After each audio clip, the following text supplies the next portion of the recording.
A single choice. A decade of silence. And the night everything shattered. What happens when the man who raised you becomes the one who breaks you? When protection turns to cruelty and love hides behind a wall of ice. Stay until the end to see how one woman's courage exposed the truth that nearly destroyed them both. Drop a like if you're watching from your city, and let me know in the comments, would you forgive the unforgivable? The fire in the west wing of Thornfield Manor burned for 3 hours before anyone thought to look for the child. Eliza Thornfield was 7 years old the night her parents died. She didn't scream, didn't cry, just stood in the frost-crusted garden in her nightgown, bare feet bleeding into the snow, watching orange light devour the only home she'd ever known. The servants found her there at dawn, lips blue, eyes vacant, clutching a music box her mother had given her that morning. Duke Rowan Blackthorne arrived 2 days later. He came on horseback, alone, cutting through the January cold like a blade through silk. No entourage, no ceremony, just a man in a black riding coat, jaw set, eyes the color of storm clouds over iron. The estate staff lined up to receive him, what was left of them, anyway. Half had fled after the fire, the other half stayed out of loyalty to a dead woman and fear of a living duke. Rowan dismounted without a word. His boots hit the gravel with the kind of finality that made grown men flinch. He was 32 then, already a legend in the Northern Territories. The Blackthorne name carried weight like a millstone, old money, older blood, and a reputation for ruthlessness that made even his allies nervous. He'd inherited his title at 19 after his father's hunting accident and spent the next decade turning the duchy into an empire of steel, timber, and influence that stretched from the coast to the borderlands. He wasn't cruel. That would have been simpler. He was cold, efficient. The kind of man who could ruin you with a signature and sleep soundly after. But when he saw Eliza, small, silent, wrapped in a blanket 3 times too big for her frame, something cracked. "She hasn't spoken since the fire, Your Grace," the housekeeper said, wringing her hands. "Won't eat, won't sleep, just sits in the library where her mother used to read to her." Rowan didn't respond. He crouched down, slow and deliberate, until he was eye level with the girl. Up close, she looked like a ghost. Pale skin. Dark hair tangled with ash, eyes too old for a child. "Eliza," he said. His voice was low, rough around the edges. "I knew your mother. She was my cousin.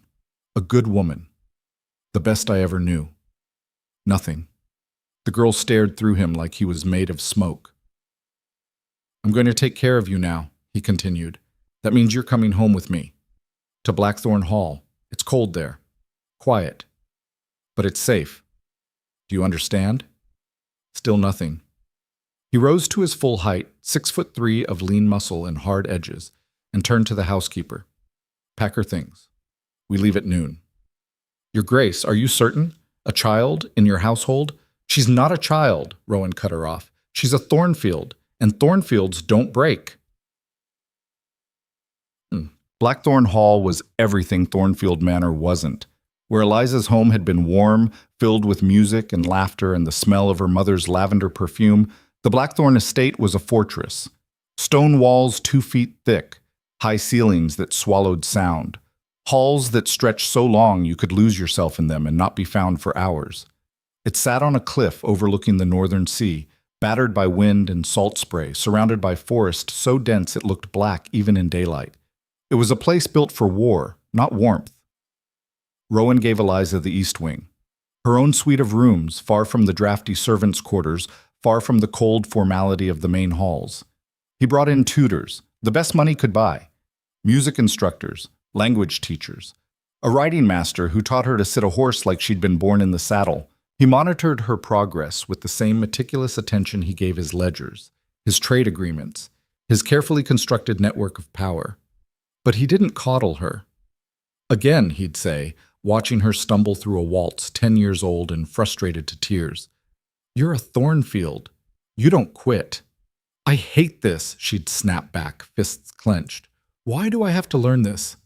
I'm never going to dance at some stupid ball." "You will," Rowan said, leaning against the doorframe, arms crossed. "Because one day you'll be the wealthiest woman in the territory. And every vulture with a title and a gambling debt will circle you like prey. You need to know how to move in their world, How to see them coming? She glared at him. Then teach me to fight instead. I already am. And he was. Not with fists, though he taught her that too, later, much to the horror of her etiquette tutor, but with words. Strategy, the kind of cold, calculated thinking that turned survival into victory. He treated her like an apprentice, not a ward. By the time she was 12, she could balance a ledger, spot a con in a contract, and hold her own in a debate with men twice her age. She was brilliant, sharp as broken glass, and Rowan was proud of her in a way he'd never been proud of anything in his life. But he never told her that. Do you think he even likes me? Eliza asked once, sitting cross-legged in the library, a book forgotten in her lap. She was 14, starting to notice things, the way Rowan's jaw tightened when she laughed too loud, the way he left the room when she cried, the way he never ever touched her, not a hand on her shoulder, not a reassuring pat, nothing. Her governess, a stern woman named Mrs. Calloway, looked up from her embroidery. The Duke has given you everything, child. A home, an education, protection. What more do you want? I don't know, Eliza said quietly. Something that feels like he actually cares. Mrs. Calloway's expression softened, just a fraction. His Grace is not a warm man, Miss Thornfield, but he is a good one. Trust that. Eliza wanted to. She really did. But it was hard to trust someone who looked at you like you were a problem he couldn't solve. The shift happened when she was 17. It wasn't dramatic. No single moment you could point to and say, there. That's when it changed. It was gradual, insidious, like frost creeping across a window pane. Eliza had grown up, not just in age, but in presence. She was tall now, graceful, with her mother's dark eyes and a quiet intensity that made people lean in when she spoke. She wore her hair pinned up, elegant and severe, and moved through the halls of Blackthorn like she owned them, which, technically, she almost did. Thornfield land bordered Blackthorn land, and when she turned 21, she'd inherit the full estate, making her one of the wealthiest, most powerful women in the North. Rowan watched her during dinner one night, the way he'd watched her 1,000 times before. But this time, something was different. She was laughing at something the tutor had said, eyes bright, cheeks flushed from the wine she wasn't supposed to be drinking yet. And for just a second, a single, unguarded second, he saw her. Not the girl he'd raised, not the clever student or the stubborn ward. A woman. Beautiful. Dangerous in a way that had nothing to do with power or wealth. And the realization hit him like a fist to the chest. No. He stood abruptly, chair scraping against stone. I have work to do. Eliza blinked, confused. But we haven't even... Finish without me. He was gone before she could respond. That was the first wall. After that, Rowan became a stranger. He stopped joining her for meals, stopped asking about her studies. When they passed in the halls, he'd nod, curt and cold, and keep walking. If she knocked on his study door, he'd tell her he was busy. If she tried to start a conversation, he'd cut her off with a one-word answer and turn away. It was like living with a ghost. Did I do something wrong? Eliza asked Mrs. Calloway one morning, voice small. The older woman hesitated. The Duke is under a great deal of pressure, my dear. The estate, the politics, it's not personal. But it felt personal. It felt like being 7 years old again, standing in the snow, watching everything burn. Look at me, Eliza demanded one night, cornering Rowan in the hall outside his study. She was 18 now, bold with frustration and hurt. I'm talking to you. The least you can do is look at me. Rowan's hand tightened on the door handle. He didn't turn around. Go to bed, Eliza. No. Her voice cracked. You don't get to do this. You don't get to just disappear. I've lived in this house for 11 years, and you've barely said 10 words to me in the last year. What did I do? Tell me, please. For a moment he thought he'd break, thought he'd turn around and tell her the truth, that she hadn't done anything, that it was him, all him, because he was a coward and a fool and terrified of what he felt every time she smiled. But he didn't. You didn't do anything, he said, voice flat. You're reading too much into this. I have responsibilities. You have your own life to build. That's all. That's all? She laughed, bitter and broken. You raised me, Rowan. You were everything to me. And now you act like I'm a stranger, like I'm nothing. You're not nothing, he said quietly. You're a Thornfield. You'll be fine. He went into his study and closed the door. Eliza stood there for a long time, staring at the wood, tears streaming down her face. That was the night something inside her died.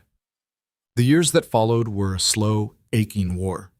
Eliza stopped trying, stopped knocking on his door, stopped seeking his approval, stopped hoping he'd come back to her. She became everything he'd taught her to be, cold, controlled, untouchable. She attended social events with a polite smile and dead eyes. She managed her estate business with ruthless efficiency. She was admired, envied, desired by every eligible man in the territory, and she felt absolutely nothing. Rowan watched from a distance, telling himself it was better this way, that she was safe, that she'd thank him someday. But at night, alone in his study with a glass of whiskey he didn't taste, he knew the truth. He'd broken her, and he had no idea how to fix it. Miss Thornfield, may I have this dance? Eliza looked up from her champagne. She was 20 now, attending the governor's ball under obligation, not pleasure, and found herself face to face with a stranger. Tall, blonde, handsome in that easy, charming way that came naturally to men who'd never known hardship. He had the kind of smile that was supposed to put you at ease but didn't quite reach his eyes. Lord Victor Hale, he said, extending a hand, I don't believe we've had the pleasure. She considered refusing, but refusing would draw attention, and attention was the last thing she wanted. Miss Thornfield, she said, placing her hand in his, one dance. He led her to the floor with practiced grace, one hand at her waist, the other holding hers with just a little too much pressure. Familiar. Possessive. I've heard a great deal about you, Victor said as they moved through the waltz. The Thornfield heiress. Brilliant. Beautiful. Untouchable. Is that so? Eliza said, tone flat. It is. He leaned in slightly, voice dropping. I also heard you've been living under the care of Duke Blackthorne. Must be complicated. Her jaw tightened. It's none of your concern. Of course not, Victor said smoothly. I only meant, well, a woman like you shouldn't be locked away in some cold fortress, playing guardian to a man who can't see what's right in front of him. Eliza stopped moving. Excuse me? Victor's smile widened. I'm only saying you deserve better, Miss Thornfield. Someone who sees you, appreciates you, values you the way you should be valued. She pulled her hand free, stepping back. This dance is over. Wait, but she was already walking away, heart pounding, fury and confusion tangled so tight she couldn't breathe. Across the ballroom, standing in the shadow of a marble column, Rowan Blackthorne watched Victor Hale smile after Eliza like a wolf watching prey. And for the first time in 3 years, he felt something other than guilt. He felt rage. Victor Hale became a problem Rowan couldn't ignore. The man showed up everywhere. Every social gathering, every business meeting, every dinner party where Eliza happened to be in attendance. He orbited her like a moon caught in gravitational pull, always smiling, always charming, always just a little too close for Rowan's comfort. And Eliza, distant, guarded Eliza, who hadn't smiled at anyone in years, started to thaw. Not much. Not at first, but enough that Rowan noticed. A slight upturn of her lips when Victor made some clever remark. A softness in her eyes when he complimented her dress. Small cracks in the armor she'd built, and Victor Hale was working them like a lockpick. You're staring, said Marcus Gray, Rowan's oldest friend and the only person alive who could get away with calling him out. They stood together at the edge of another insufferable ball, watching Eliza dance with Victor for the third time that evening. I'm observing, Rowan corrected, voice clipped. Right, observing. That's what we're calling it now. Marcus took a sip of brandy, eyebrow raised. You know, most people would just admit they're jealous and move on with their lives. I'm not jealous. You've been gripping that glass so hard I'm surprised it hasn't shattered. Rowan forced himself to relax his hand, set the glass down on a nearby table. Victor Hale is a fortune hunter. Anyone with eyes can see it. Maybe, Marcus said. Or maybe he's just a man interested in a beautiful woman. Novel concept, I know. She deserves better. Does she? Marcus turned to face him fully now, expression serious. Because, from where I'm standing, she deserves someone who actually talks to her. Someone who doesn't treat her like a ghost haunting his house. Rowan's jaw tightened. You don't understand. Then explain it to me, because I've known you for 20 years and I've never seen you act this stupid over anything. It's complicated. It really isn't, Marcus shook his head. You raised her. You care about her. Somewhere along the way you fell in love with her, and now you're punishing both of you for it because you're too proud to admit you're human like the rest of us. It's not about pride, Rowan said quietly. She was a child when she came to me, 7 years old. I was supposed to protect her, not... He cut himself off. I won't be that man. What man? The one who loves her? Because right now, you're the man who's breaking her heart and too blind to see it. Rowan didn't respond. Across the ballroom, Victor leaned in to whisper something in Eliza's ear, and she laughed. Actually laughed. The sound cut through the music and conversation like a blade. He turned and walked away before Marcus could say anything else. Eliza knew Victor wasn't perfect. She wasn't stupid. She'd spent 13 years learning to read people from the best teacher money could buy, even if that teacher had stopped speaking to her. She saw the calculation in Victor's smile, the way his charm felt rehearsed, like lines in a play he'd performed 100 times before. But he was there, present, attentive in a way Rowan had never been, even before the silence. You look troubled, Victor said one afternoon. They were sitting in the garden of the Thornfield estate, her estate, though she rarely thought of it that way. The land had been under Blackthorn's stewardship for so long it felt more like an extension of Rowan's empire than her own. Just thinking, Eliza said, watching the fountain in the center courtyard. The water was frozen solid. Winter had come early this year, brutal and unforgiving. About? Nothing important. Victor reached over, gently touching her hand where it rested on the bench between them. You know you can talk to me, don't you?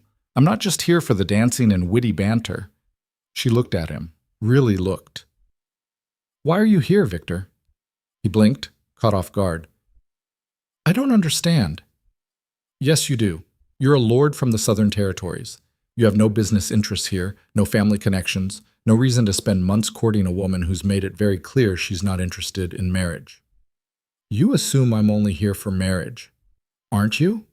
Victor's smile faded, replaced by something more genuine, or at least something that looked genuine. I'm here because I see you, Eliza, a brilliant woman trapped in a cold house with a man who looks at you like you're a burden he can't wait to be rid of. And I think you deserve more than that.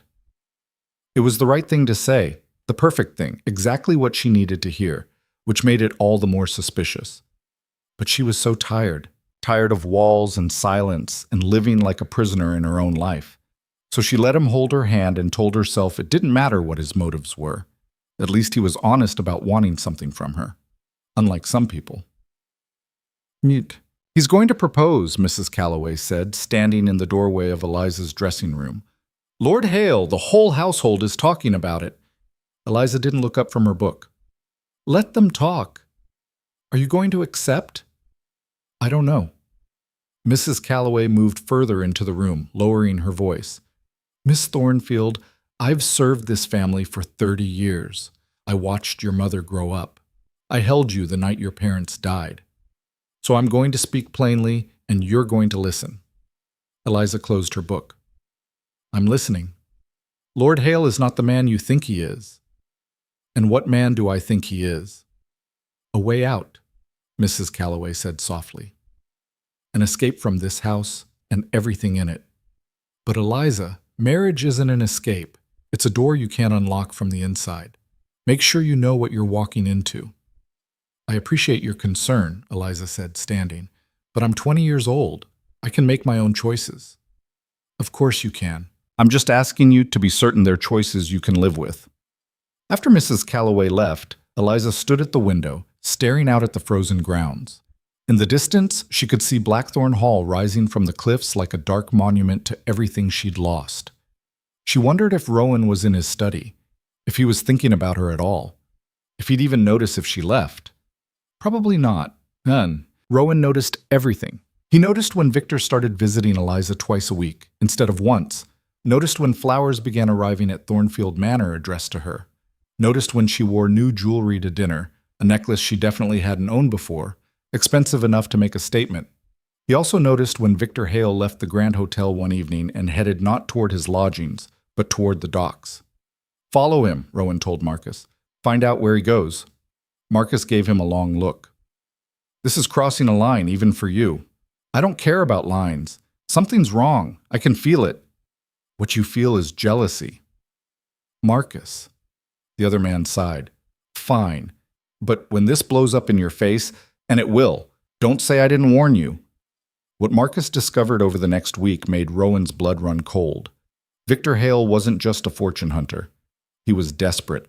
His family estates in the South were drowning in debt, gambling losses, bad investments, loans from people who didn't take kindly to late payments. He'd been living on credit and charm for 2 years, staying one step ahead of ruin. And Eliza Thornfield, with her vast inheritance and no family to protect her interests, looked like salvation. "He's planning to propose within the month," Marcus said, spreading papers across Rowan's desk. "Once they're married, he'll have access to her accounts. The land, the investments, everything. Give him 6 months, and he'll have gutted the Thornfield fortune to pay his debts." Rowan stared at the documents, rage building like pressure in his chest. "She'll refuse him." "Will she?" Marcus asked quietly. "She's been miserable in this house for years, Rowan. He's offering her affection, attention, a way out. You really think she'll say no?" "She's smarter than that." "She's lonely. Lonely people make stupid choices. You of all people should understand that." Rowan stood abruptly, pacing to the window. "I have to tell her." "Tell her what? That you had her suitor investigated because you're jealous? That'll go over well. I'll show her the evidence, the debts, the timeline. She'll see reason. And if she doesn't? If she thinks you're just trying to control her life again?" Marcus shook his head. "You burned that bridge, my friend. Don't be surprised when you can't walk back across it." Rowan tried to talk to her the next day. He found her in the library, the same library where they'd spent hours together when she was young, arguing over philosophy and politics and the correct way to balance estate ledgers. She looked up when he entered, expression carefully neutral. "I need to speak with you," he said. "About what?" "Lord Hale." She closed her book slowly. "Of course. What about him?" "I don't think he's who he claims to be." "And who does he claim to be?" "A respectable lord interested in courting you." Eliza laughed, sharp and bitter. "As opposed to what? A disrespectable lord interested in courting me? Really, Rowan, you'll have to be more specific." "He has debts," Rowan pressed on. "Substantial ones. His estate is mortgaged to the rafters. He needs money, Eliza, your money." "I see." She stood, crossing her arms. "And how exactly did you come by this information?" "That's not important." "It absolutely is. Did you have him investigated?" Rowan hesitated, a fraction too long. "You did," Eliza breathed, something dangerous lighting in her eyes. "You had someone follow him, dig into his finances, all without asking me, without telling me." "I was protecting you." "No," she said, voice rising. "You were controlling me. There's a difference." "Eliza, listen to me. I've spent 13 years listening to you. 13 years watching you, trying to please you, trying to understand why you looked at me like I was poison. And now that I've finally found someone who actually wants to be near me, you decide to interfere?" "He doesn't want you," Rowan said, harsher than he meant to. "He wants your inheritance. Once he has it, you'll be nothing to him." The words hung in the air like smoke.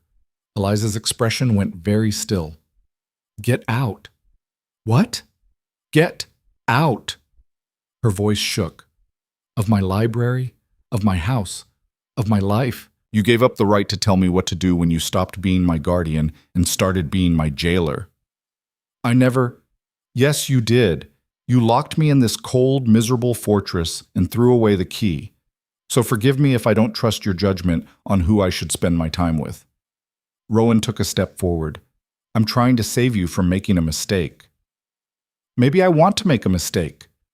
The words burst out of her like a dam breaking. "Maybe I want to be stupid and reckless and wrong just once in my life instead of always, always being the perfect little heiress who does what she's told and never causes trouble. That's not fair. Nothing about this is fair. You raised me to be strong and smart and independent, and then you punished me for it. You taught me to see through lies, and now you're angry that I can see through yours. What lies? Rowan demanded, moving closer despite every instinct telling him to retreat. What exactly do you think I've been lying about? Eliza stared at him, chest heaving, eyes bright with unshed tears. For a moment he thought she'd say it. Thought she'd put words to the thing neither of them had acknowledged in 3 years. Instead, she turned away. It doesn't matter. Nothing I say or feel has ever mattered to you. That's not true. Isn't it? Then tell me, Rowan. Tell me one honest thing. Why did you stop looking at me? Why did you turn into a stranger the moment I stopped being a child? The silence stretched between them like a chasm. I thought so, Eliza said quietly. At least Victor is honest about what he wants from me. That's more than I can say for you. She walked out, leaving Rowan alone in the library surrounded by books and the ruins of whatever they'd once been to each other. Victor proposed 3 weeks later. He did it at the governor's ball, in front of half the territory's elite. Got down on one knee in the middle of the dance floor, pulled out a ring that must have cost more than he actually had, and asked Eliza Thornfield to marry him. The room went silent. Every eye turned to her. Rowan watched from the shadows, hands clenched so tight his knuckles were white. Eliza looked at Victor, then at the crowd. Then, for just a second, her gaze found Rowan's across the sea of people. He saw the question in her eyes, the plea, the last desperate hope that he'd do something, say something, give her a reason to refuse. He couldn't. The words were trapped behind years of guilt and fear and pride. So Eliza smiled, cold, brittle, breaking, and said, "Yes." The ballroom erupted in applause. Rowan walked out before anyone could see his face. Thought. Marcus found him an hour later, sitting in his carriage outside the venue, staring at nothing. "Well," Marcus said, climbing in uninvited, "that was a disaster." "I don't want to talk about it." "Too bad. We're talking." Marcus leaned back against the seat. "What's your plan?" "Plan? To stop this. Because you are going to stop this, right? You're not actually going to let her marry that snake?" "She made her choice." "She made a choice to hurt you the way you've been hurting her for years. Doesn't mean she wants to go through with it." "You don't know that." "I know she looked at you like you were her last lifeline before she said yes," Marcus countered. "I know you looked away. So yeah, she said yes. Because you gave her no other option." Rowan's jaw worked. "What do you want me to do? Storm in there and drag her away? Declare my feelings in front of everyone? She'd hate me for it." "She already hates you, you idiot. The question is whether you're going to do something about it before she marries the wrong man out of spite." "It's not spite. She deserves someone who—" "If you say someone who can give her what she needs, I'm going to punch you," Marcus interrupted. "You know what she needs? You. Honest, vulnerable, not hiding behind walls and duty and whatever other excuses you've been using to avoid admitting you're in love with her." "I raised her," Rowan said, voice raw. "I was her guardian. She trusted me. And you love her anyway. That's not a crime, Rowan. It's not even that unusual. Complicated? Yes. Messy? Absolutely. But you didn't groom her. You didn't manipulate her. You fell in love with a woman you'd known as a child, and instead of dealing with it like an adult, you ran away and broke both your hearts in the process. She deserves better than me. Maybe. But she doesn't want better. She wants you. And you're too much of a coward to give her that." Marcus climbed out of the carriage, pausing at the door. "The engagement dinner is in 2 weeks, at Thornfield Manor. If you're going to do something, do it before then. After that," he shrugged, "you'll have lost her for good." The door closed, leaving Rowan alone in the dark. The next 13 days were torture. Rowan tried to focus on work, on the endless demands of running a duchy, on anything other than the image of Eliza in a wedding dress that didn't belong to her. But every report he read, every meeting he attended, his mind wandered. He thought about the little girl who'd stood in the snow, silent and broken, who'd learned to trust him despite every reason not to. The teenager who'd challenged him at every turn, sharp and stubborn and brilliant. The woman she'd become, strong, guarded, so full of pain she'd learned to weaponize it. He thought about the moment he'd realized he loved her, how he'd run from it like a coward, how he'd built walls and told himself it was for her protection when really it was for his. Marcus was right. He'd been stupid, selfish. He'd hurt the one person in the world he'd sworn to protect. And now she was going to marry a man who saw her as a bank account because Rowan had been too proud to admit the truth. On the 12th day, Marcus appeared at Blackthorn Hall with more documents. "You're not going to like this," he said, spreading them across Rowan's desk.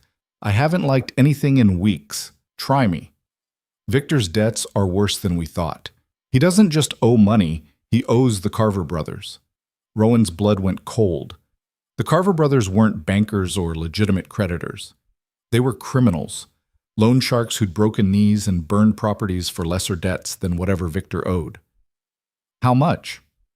£50,000, due in 6 weeks. 6 weeks, Rowan repeated slowly. "After the wedding." "After the wedding," Marcus confirmed, "when he'll have access to Eliza's accounts. If he doesn't pay, they'll come for her estate, her assets, maybe her. These aren't people who negotiate." Rowan stood, pacing. "I have to tell her." "She won't believe you, not after last time." "Then I'll make her believe me. I'll drag Victor in front of her and make him confess if I have to." "Or," Marcus said carefully, "you could just tell her the real reason you're doing this, which is that you love her, that you've always loved her, that you'd rather die than watch her marry someone who's going to destroy her." Rowan stared at him. "I can't." "Why not?" "Because if I tell her that, and she still chooses him," Rowan's voice cracked, "I won't survive it." Marcus's expression softened. "Then you'd better hope your evidence is convincing, because the engagement dinner is tomorrow night, and after that, there's no going back." The dinner was exactly as unbearable as Rowan expected. Thornfield Manor's dining room had been transformed.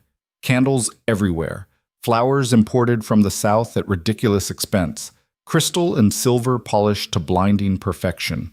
Victor had spared no expense, likely because he was spending Eliza's money to do it. The guest list was small, intimate, just close friends and family, which for Eliza meant Mrs. Calloway, the estate manager, and a handful of people who'd known her parents. Victor's side of the table was fuller, relatives from the south, all dressed too well for their rumored financial situations, all smiling too wide. Rowan sat at the far end, barely included. He'd only been invited because refusing to invite the Duke of Blackthorn to your engagement dinner would have been a social disaster. Eliza looked beautiful. She wore deep green silk that brought out the darkness of her eyes, her hair swept up in an elegant style that left her neck exposed. The engagement ring glittered on her finger, too big, too ostentatious, exactly the kind of thing a desperate man would buy to make an impression. She didn't look happy. She looked tired. "A toast," Victor said, standing and raising his glass. "To my beautiful bride-to-be. Eliza, you've made me the happiest man in the territories. I promise to spend every day proving I'm worthy of you." The guests applauded. Eliza smiled, mechanical and hollow. Rowan didn't raise his glass. Victor noticed. "Duke Blackthorn, you haven't drunk to our health. Something wrong?" Every eye turned to him. "Actually," Rowan said, setting down his glass with deliberate care, "there is." Eliza's gaze snapped to him, warning clear in her expression. "Don't." He ignored it. "Lord Hale," Rowan continued, voice carrying across the sudden silence, "before this celebration goes any further, I think Miss Thornfield deserves to know the truth about your financial situation." Victor's smile froze. "I don't know what you're talking about." "Don't you?" Rowan pulled folded papers from his jacket. "These are copies of loan documents. Debts totaling over £50,000 owed to the Carver brothers, due 6 weeks from now. 6 weeks after your wedding, to be precise." Gasps around the table. Victor's face went white. "You had no right," Victor started. "I had every right," Rowan cut him off. "Eliza is under my protection." "I am not," Eliza said, voice like ice. She stood slowly, chair scraping against wood. "I am not under your protection, Rowan. I haven't been for a long time." "Eliza, is it true?" She looked at Victor, expression unreadable. The debts? Victor swallowed hard. I can explain yes or no. It's complicated. It's yes, Rowan supplied. He planned to marry you, access your accounts, and pay off his creditors before they killed him. You're not a bride, Eliza. You're collateral. The dining room erupted. Victor's relatives started talking over each other, voices rising in defense or condemnation. Mrs. Calloway put a hand over her mouth. The estate manager looked like he might be sick. Eliza just stood there, perfectly still, staring at Victor like she'd never seen him before. Eliza, Victor tried, reaching for her hand. I was going to tell you. She pulled back. When? After the wedding? After you'd secured my fortune? I love you. You don't even know me. Her voice didn't rise, didn't break. It was worse than anger. It was empty. Get out. Please. Get out of my house, all of you. She looked at Victor's family. You have 10 minutes before I have you removed by force. They left, stumbling, protesting, humiliated. Victor tried one last time to speak, but Eliza's expression stopped him cold. He went without another word, and the heavy doors closed behind him with finality. The remaining guests sat frozen, unsure whether to leave or stay. Thank you for coming, Eliza said to them, mechanically polite. I apologize for the disruption. Mrs. Calloway will see you out. They filed out quietly, leaving just Eliza and Rowan in the vast, candlelit dining room. For a long moment, neither spoke. Then Eliza turned to him, and the look in her eyes made his heart stop. Are you happy? She asked softly. What? Are you happy now? You were right. I was wrong. Victor was using me. You saved me from making a terrible mistake. She took a step toward him. So I'll ask again. Are you happy? Of course not. Eliza, I never wanted… What did you want? She moved closer, and he realized she was shaking, not with fear, with rage. What exactly did you want from this, Rowan? To humiliate me in front of everyone? To prove that I'm still a child who needs you to make decisions for me? I wanted to protect you. By destroying the first thing I've had in years that felt like hope? He was going to ruin you. So did you. The words exploded out of her. You ruined me years ago. You took a girl who loved you, who trusted you, who would have done anything for you, and you broke her. You turned yourself into a stranger and watched me fall apart and did nothing. I was trying to do the right thing. The right thing would have been talking to me. The right thing would have been honesty. Tears streamed down her face now, unchecked. But you don't do honesty, do you? You do control, duty, protecting me from everything, including yourself. I can't. His voice cracked. I can't be what you need. How would you know? You never asked. Rowan stood there, walls crumbling, watching the woman he loved break in front of him and having no idea how to stop it.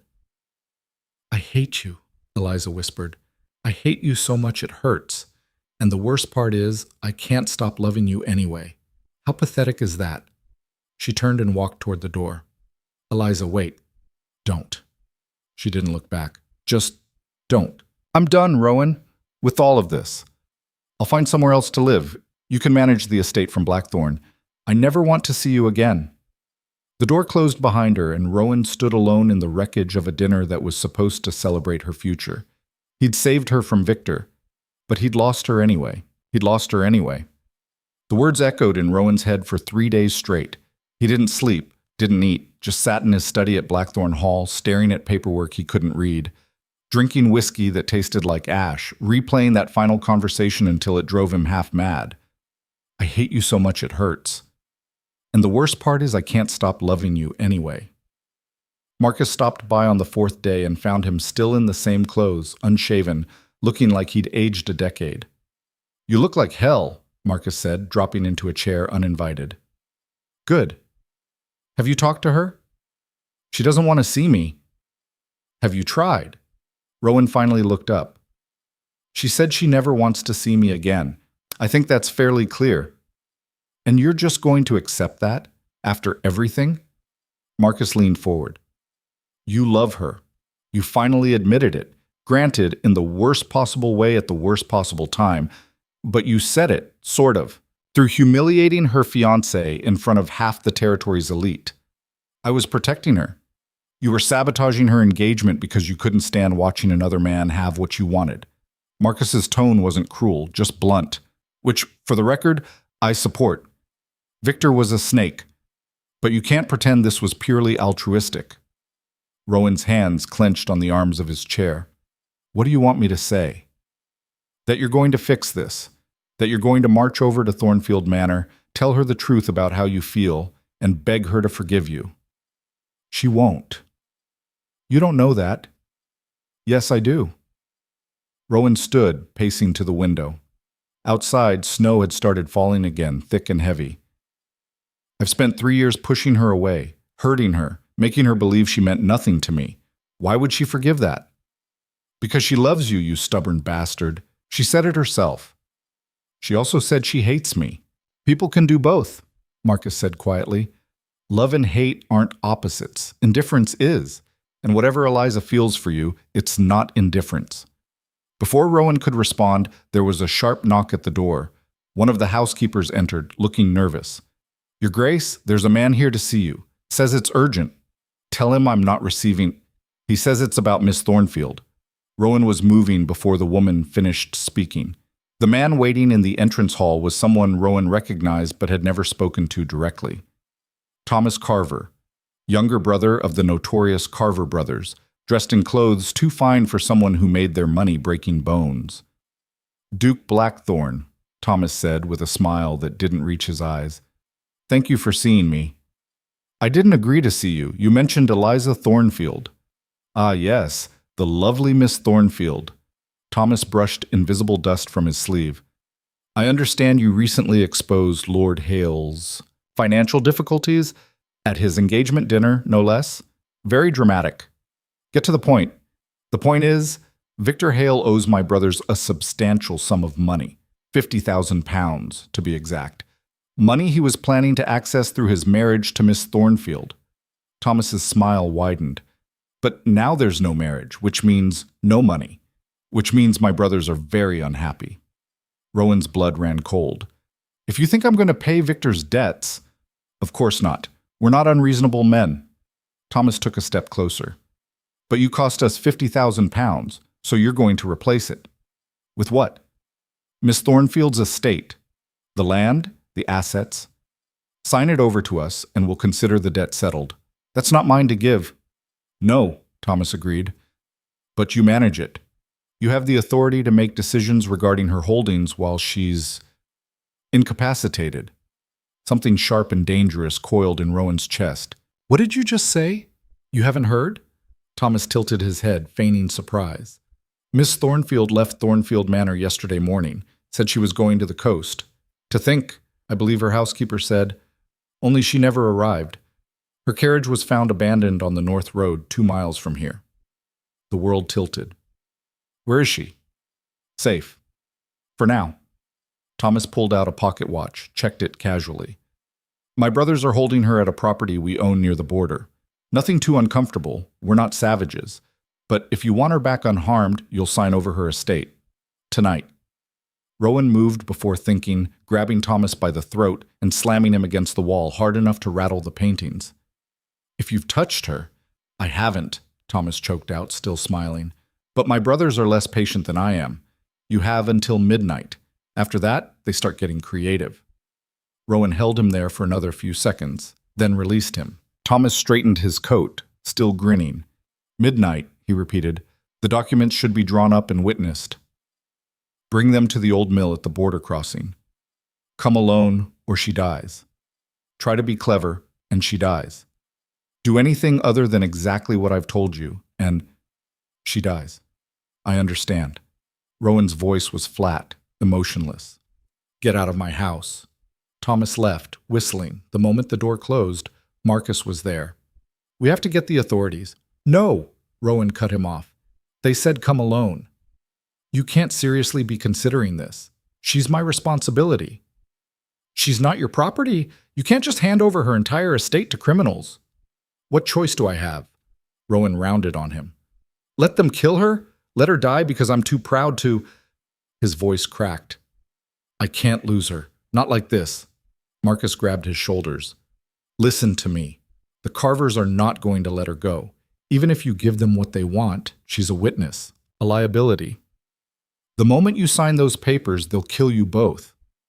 Then what do you suggest? Let me gather some men. We can raid the mill, get her out by force. And if they kill her the moment they see us coming, if they have someone watching who signals them, Rowan pulled away. I can't risk it. So what's your plan? Sign over everything and hope they keep their word? Rowan was quiet for a long moment. Then, draw up the documents. Make them look legitimate. But add a clause. Small, buried in the legal language. Something that invalidates the transfer. That's not going to fool them. It doesn't have to fool them forever, just long enough for me to get Eliza out. He looked at Marcus. Can you do it? Marcus hesitated, then nodded. I'll need 2 hours. You have one. One. The forged documents were ready by 11. Rowan rode out alone, as instructed, the papers secured in his coat. The old mill sat at the edge of Blackthorn territory, a crumbling stone building that had been abandoned for years. Perfect place for an ambush. He tied his horse 100 yards away and approached on foot. Light glowed in the windows, lamplight, flickering and weak. The door was unlocked. Inside, 3 men waited. He recognized 2 of them from descriptions, the Carver brothers themselves. James, the eldest, broad-shouldered and scarred. Peter, the middle brother, thin and sharp-featured like a blade. And Thomas, leaning against the wall with that same infuriating smile. No sign of Eliza. Where is she? Rowan demanded. Upstairs, James said. His voice was rough, like gravel scraping stone. But first, the documents. First, I see her. Proof she's alive. The brothers exchanged glances. Then Peter shrugged and jerked his head toward the staircase. Fine, but you try anything, and she's dead before you take 2 steps. They climbed the narrow stairs, Rowan's heart pounding so loud he was sure they could hear it. At the top, a single door. Peter opened it, and Eliza. She sat in a chair in the center of the room, hands bound behind her back, a gag in her mouth. Her dress was torn at the shoulder, and there was a bruise forming on her cheek. But her eyes, when they met his, were furious, not afraid. She was alive. Satisfied? James asked. Untie her. After you sign, Rowan pulled out the documents, spreading them on a makeshift table. This transfers ownership of the Thornfield estate, land, holdings, investments, to James and Peter Carver, in settlement of Victor Hale's debt. It's legal and binding. Better be, James said, leaning over to examine the papers. You try to cheat us, and I know, she dies. You've made that abundantly clear. Rowan picked up the pen they'd provided. His hand was steady. But after I sign, you let her go. Both of us walk out of here alive. That was the deal, Thomas agreed. It wasn't. Rowan knew it wasn't. They were going to kill them the moment the ink dried, but he needed them to believe he was naive enough to think otherwise. He signed. 3 copies, all witnessed by Thomas. The scratch of pen on paper was the only sound in the room. There, Rowan said, setting down the pen. It's done. Release her.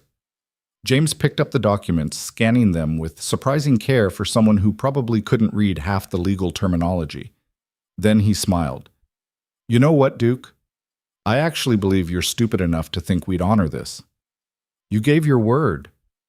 We're criminals. Our word means nothing. James folded the papers, tucking them into his coat.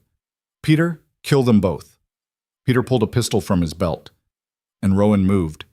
He'd been a soldier before he was a duke. Most people forgot that. He'd spent 3 years fighting in the border wars, learned to kill quickly and efficiently, learned that hesitation got you dead. He hadn't used those skills in over a decade. But apparently, you didn't forget. He grabbed Peter's wrist, twisting hard enough to hear bone crack. The pistol fired wild, the shot deafening in the small room. Rowan drove his elbow into Peter's throat and let him drop, gasping. James lunged forward, but Rowan was faster, grabbing the fallen pistol and firing once. James went down. Thomas was already running, crashing down the stairs. Rowan let him go. He turned to Eliza, who was staring at him with wide eyes, and started cutting through the ropes at her wrists with a knife from his boot. Are you hurt? He asked, voice rough. She shook her head, pulling the gag free. You just... We need to go. Now. He pulled her to her feet. Can you walk? I think so. Rowan, what? Later. Right now, we run. They made it down the stairs and out the door before Thomas could organize any kind of pursuit. Rowan's horse was where he'd left it. He lifted Eliza into the saddle and swung up behind her, kicking the animal into a gallop. Behind them, shouts, gunfire.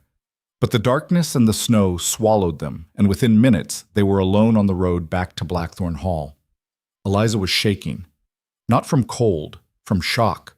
Rowan could feel it in the way she held herself rigid against him, barely breathing. It's over, he said quietly. You're safe. You killed them. I killed one.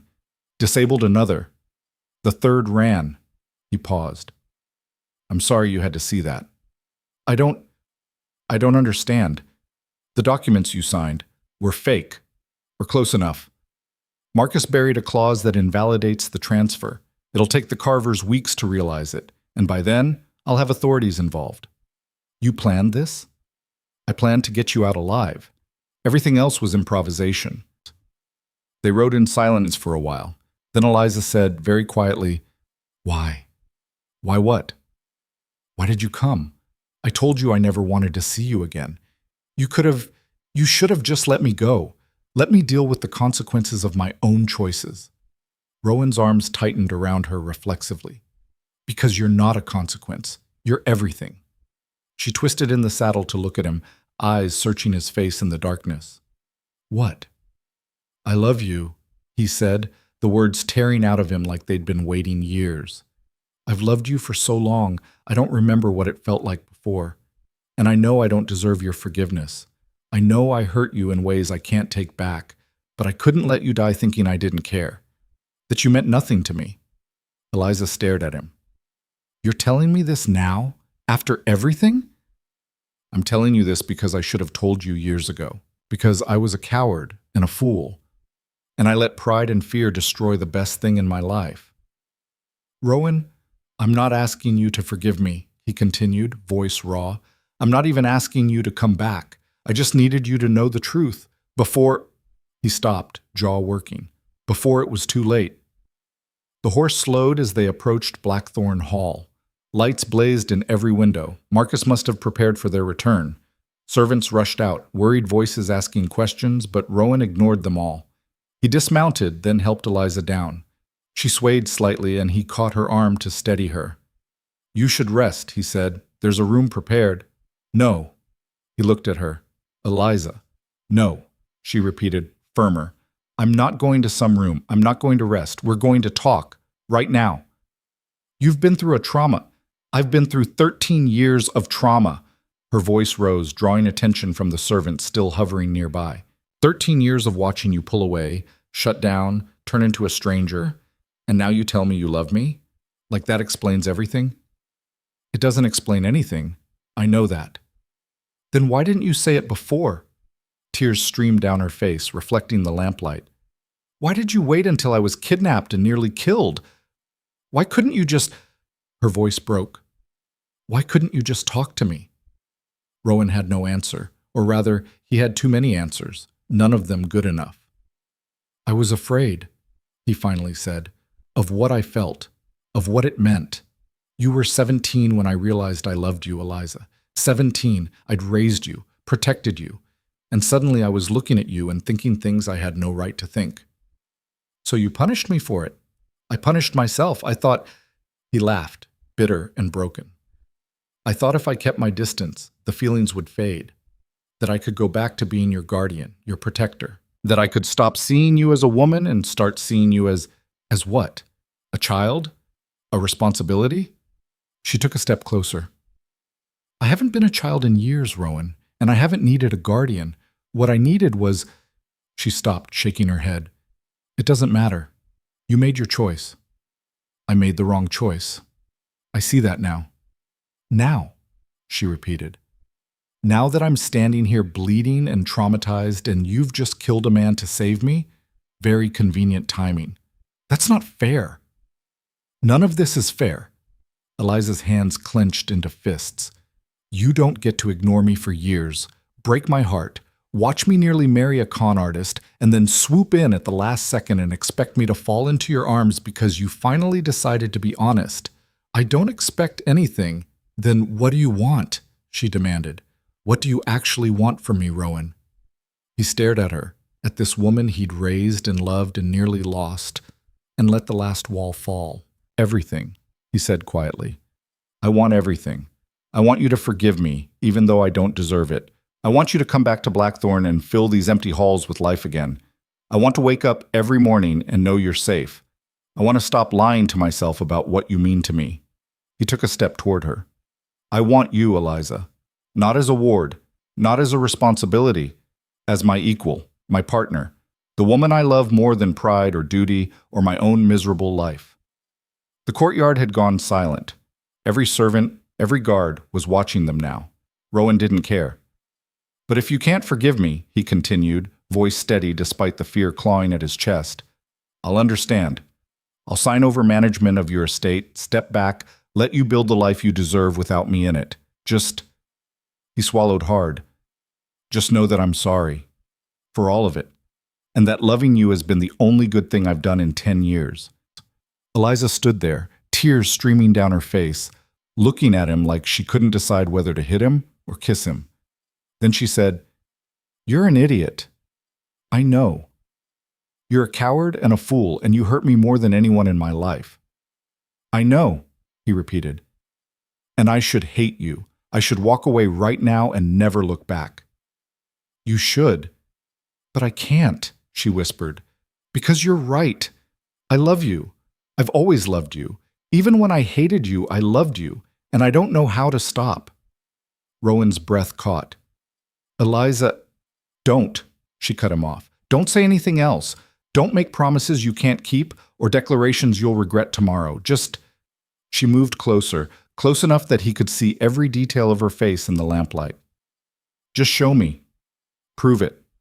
Not with grand gestures or dramatic rescues, with time, with truth, with actually staying instead of running away the moment things get difficult.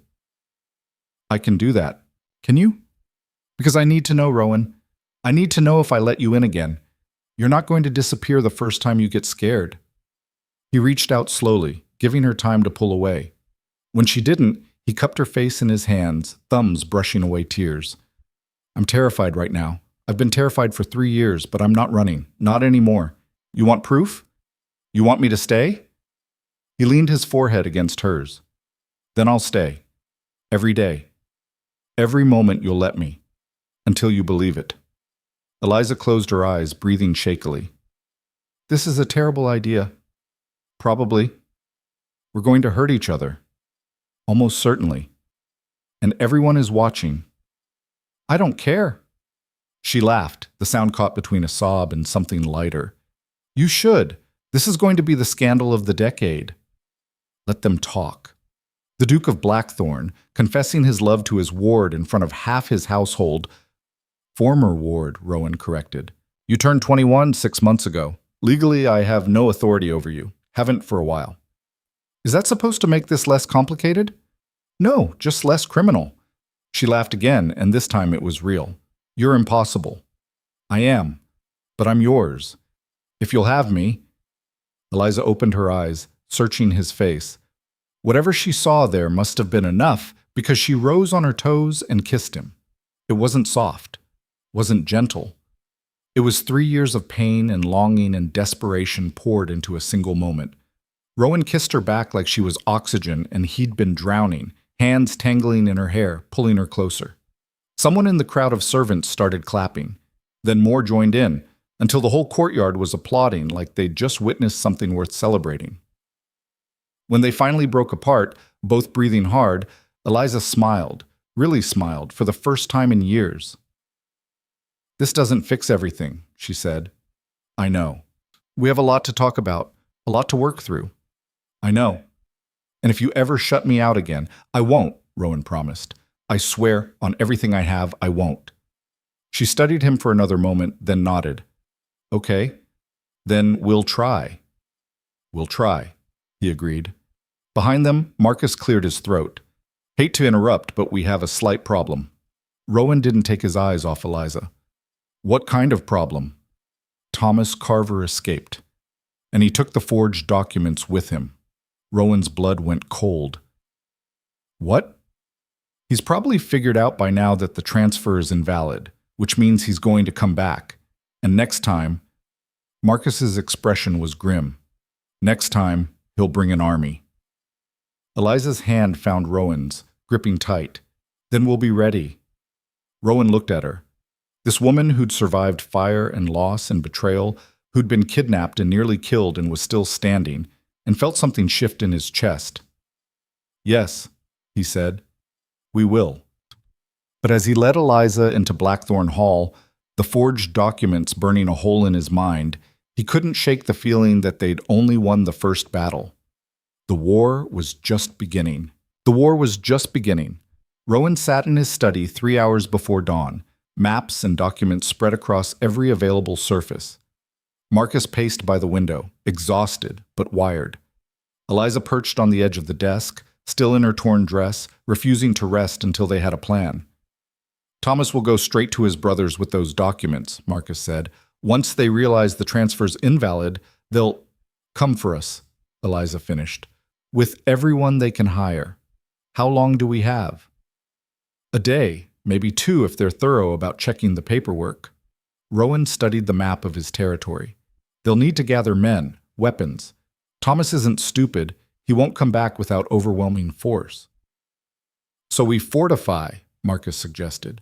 Call in every guard, every soldier who owes you loyalty. Turn Blackthorn Hall into a fortress.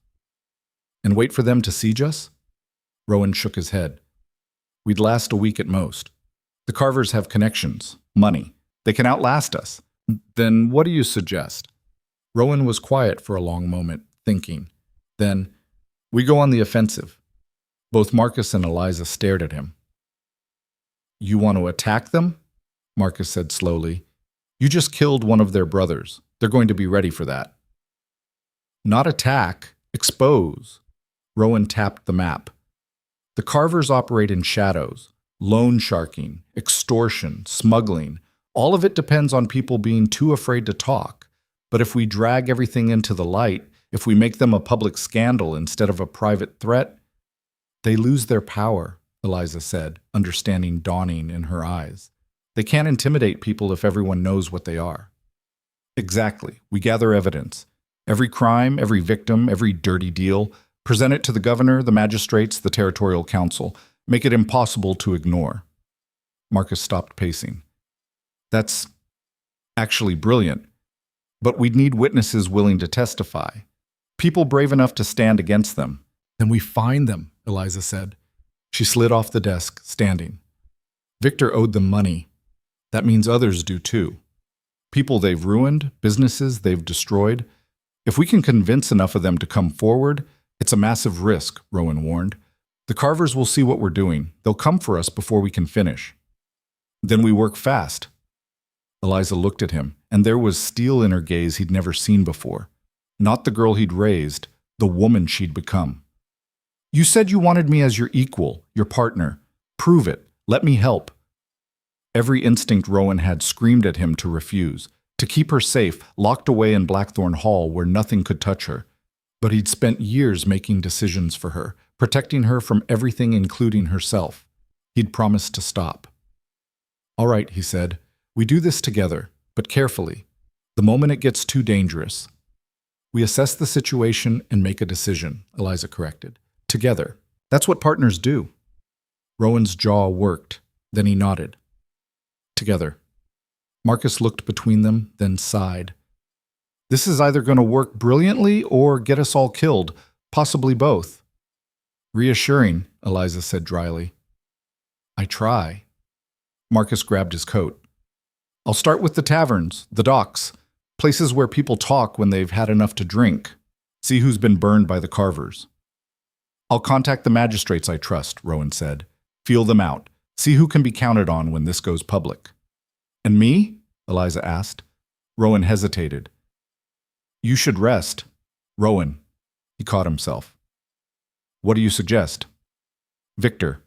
He owes them £50,000. That's not just one bad debt. That's years of deals gone wrong.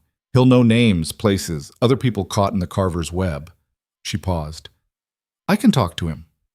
Absolutely not. Why not? He'll talk to me. Probably the only person he will talk to right now. He tried to marry you for your money, Eliza. He's not trustworthy. I know that, but he's also terrified and desperate people make good informants. She crossed her arms. Unless you don't think I can handle it? It was a test. They both knew it. Rowan wanted to say no, wanted to forbid it, keep her far away from Victor and everything connected to the Carvers. But she was right. Victor would talk to her, and they needed every advantage they could get. Fine, he said, the word physically painful. But Marcus goes with you, and you carry this. He pulled a small pistol from his desk drawer, checked it was loaded, and handed it to her. Eliza took it, testing the weight. You're teaching me to shoot later. If we survive this, I'll teach you whatever you want. I'm holding you to that. Much. Dawn broke cold and gray over the territory. Rowan spent the morning in meetings with magistrates and territorial officials, carefully probing their loyalties. Most were sympathetic but cautious. The Carvers had reach, and crossing them was dangerous. But a few, the ones who'd lost friends or family to the brothers' violence, agreed to help. Quietly. Carefully. It wasn't enough. Not yet. But it was a start. By midday, Marcus sent word from the docks. 3 separate businesses willing to testify about protection rackets. 2 families who'd lost sons to gambling debts that turned violent. A tavern owner who'd refused to pay and had his establishment burned to the ground. Still not enough. They needed more. Needed something that would make the Territorial Council act immediately, instead of burying everything in bureaucracy and fear. Eliza returned late afternoon, Victor in reluctant tow. The former lord looked like he'd aged a decade in a week. Unshaven, clothes wrinkled, eyes haunted. He flinched when he saw Rowan, like he expected to be hit. Miss Thornfield said you wanted to talk, Victor said, voice hollow. I don't know what you think I can tell you. Everything, Rowan said flatly. Every deal you made with the Carvers, every person you involved, every crime you witnessed. They'll kill me. They're going to kill you anyway, Eliza said, not unkindly. The moment you failed to pay, you became a liability. Your only chance is helping us destroy them first.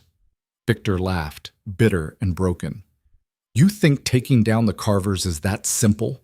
They own half the territory. Magistrates, guards, even some of the council members. You expose them, and you'll find out how deep the corruption goes. Then we burn it all down, Rowan said. Every corrupt official, every dirty deal.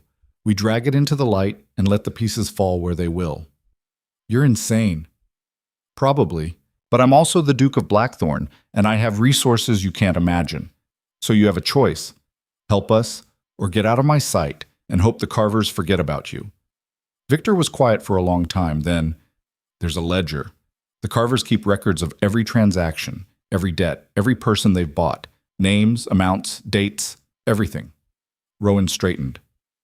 Where? Their estate, 20 miles north near the border. They keep it in a safe in James's study.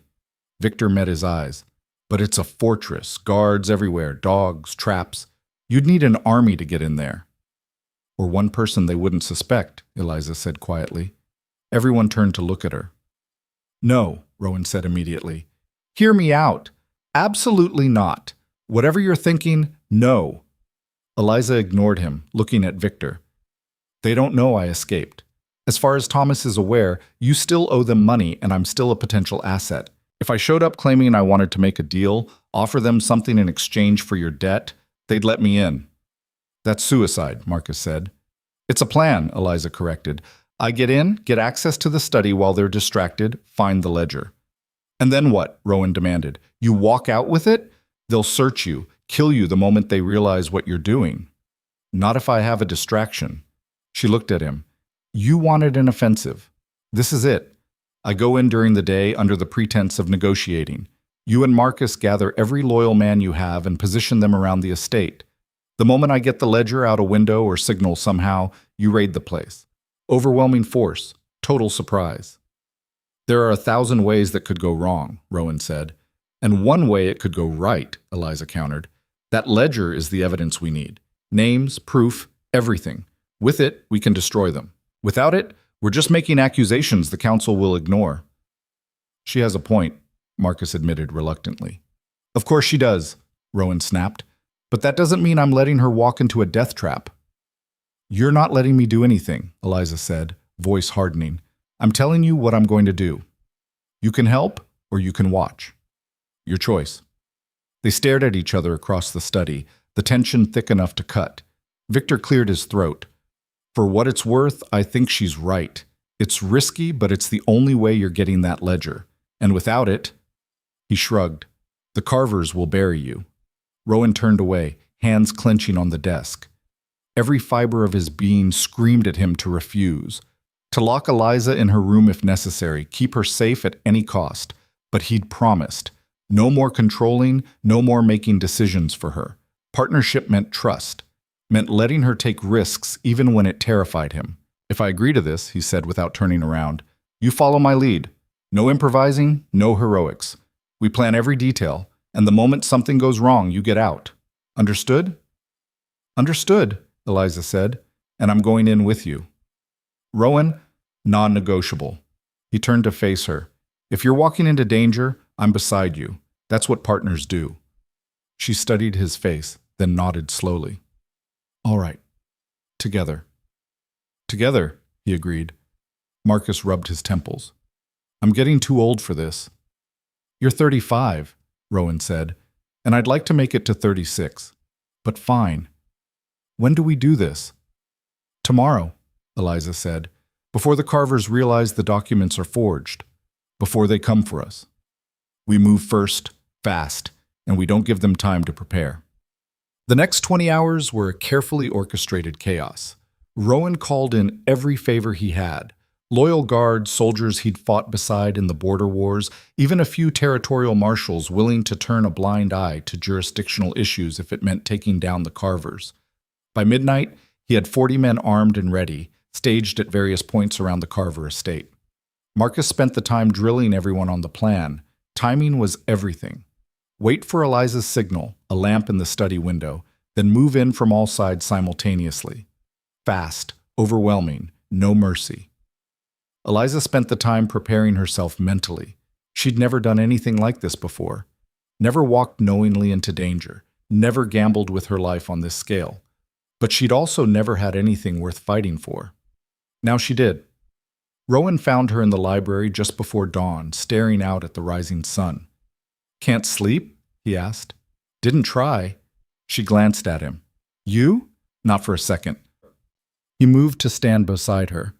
You don't have to do this. We can find another way. There is no other way. You know that. I know I can't lose you, Rowan said quietly. Not now. Not when I just got you back. Eliza turned to face him fully. You're not going to lose me. We're going to walk in there, get that ledger, and walk out together. And then we're going to destroy the Carvers and finally have the life we should have had years ago. You make it sound simple. It's not, but I'm good at complicated. She reached up, touching his face. You taught me that. Rowan caught her hand, holding it against his cheek. If something goes wrong, if they figure out what we're doing, I need you to promise me you'll run. Don't wait for me. Don't try to be brave. Just run. I promise I'll do everything I can to survive, Eliza said. But I'm not leaving you behind, so don't ask me to. He wanted to argue, wanted to make her swear she'd save herself, but he knew that look in her eyes, stubborn, determined, absolutely unshakable. She was a Thornfield, and Thornfields didn't run. Then I guess we'd better not fail, he said. Guess not. They stood there in the growing light, hands clasped, neither speaking. There was nothing left to say. They both knew the risks, knew they might not survive the day, but they'd face it together. Finally, Marcus appeared in the doorway. It's time. The Carver estate was exactly as Victor described. A sprawling manor house surrounded by high walls, guards patrolling the grounds, dogs prowling the perimeter. It looked more like a military compound than a private residence. Rowan and Eliza approached on horseback, alone and unarmed, at least visibly. Rowan had a knife in his boot, and Eliza had the small pistol tucked into her dress, but they'd left everything else behind. The goal was to look non-threatening, desperate. The guards stopped them at the gate. "State your business," one said, hand on his sword. "We're here to negotiate with the Carvers," Rowan said, "regarding the Thornfield debt." The guards exchanged glances. Then one disappeared inside while the other kept them covered. 10 minutes later, Thomas Carver himself appeared, smiling that same infuriating smile. "Duke Blackthorn," Thomas said. "And Miss Thornfield. What a pleasant surprise. I wasn't expecting to see either of you alive." "Disappointed?" Rowan asked. "Intrigued." Thomas gestured them forward. "Please come in. My brothers will want to hear this." They were led through the estate, past guards, through halls lined with expensive art that was definitely stolen, into a study that reeked of cigar smoke and arrogance. James Carver sat behind a massive desk, arm in a sling from where Rowan had shot him. Peter was there too, neck bruised but alive. All three brothers. Perfect. "Well," James said, voice like gravel, "the Duke who thinks he can forge documents and get away with it, and the little heiress who keeps causing problems." He leaned forward. "Give me one reason I shouldn't kill you both right now." "Because I have something you want," Eliza said before Rowan could speak. She stepped forward, chin high. "My estate. The full Thornfield holdings. I'm willing to sign them over, legitimately this time, in exchange for Victor Hale's debt being forgiven and our lives." James laughed. "You expect me to believe you'd give up everything just to save that worthless coward?" "Not for him. For me." Eliza's voice didn't waver.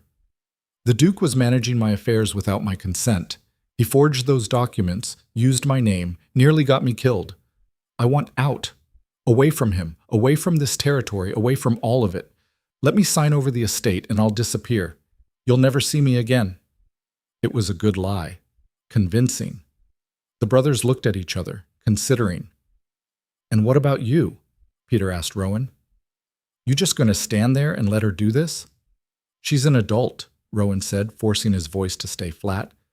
"Her choices are her own. I can't stop her." Another lie. But it sold the performance. James studied them both for a long moment. Then he pulled out a sheaf of papers. "Fine. We'll draw up new documents. Legitimate ones. But you both stay here until everything's signed and witnessed. Try anything, and my men will kill you before you take 2 steps." "Understood," Eliza said. Thomas gestured to a side room. "Miss Thornfield, you can wait in there while we prepare the paperwork. Make yourself comfortable."